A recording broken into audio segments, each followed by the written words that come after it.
সংগ্রামী সাথী ও বন্ধুগণ, আপনারা জানেন আজকে কুয়েটে একটি ন্যাক্কারজনক ঘটনা, যা আমরা আজ থেকে প্রায় 6 মাস আগে বিভিন্ন বিশ্ববিদ্যালয় ক্যাম্পাসগুলোতে দেখেছি।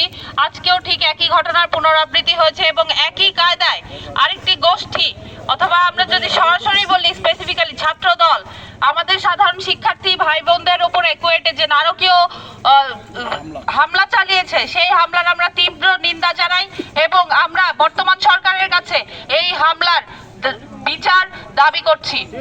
আমরা মনে করি নতুন বাংলাদেশে আমরা এখন যে নতুন রাজনৈতিক বন্দোবস্তের দিকে যাচ্ছি, বা আমরা যে নতুন বাংলাদেশের স্বপ্ন দেখছি, এই বাংলাদেশের স্বপ্নকে একটি ব্যাহত করার চেষ্টা করা হচ্ছে। আমরা আমাদের জায়গা থেকে স্পষ্ট করে বলতে চাই, ছাত্রলীগের মতো সন্ত্রাসী কার্যক্রম ক্যাম্পাসগুলোতে যে গোষ্ঠী পরিচালনা করার চেষ্টা করবে, আমরা শক্ত হাতে তাদেরকে প্রতিহত করব। আপনারা আজকে যে ন্যাক্কারজনক হামলা চালিয়েছেন, সেই হামলায় আমরা যখন দেখেছি ফেসবুকে আমাদের ভাইদেরকে রক্তাক্ত করা হয়েছে, আপনাদের এই ঘটনার সুস্পষ্ট জবাবদিহিতা আমরা চাই। ছাত্র দলের কাছে আমরা এর জবাবদিহিতা চাই।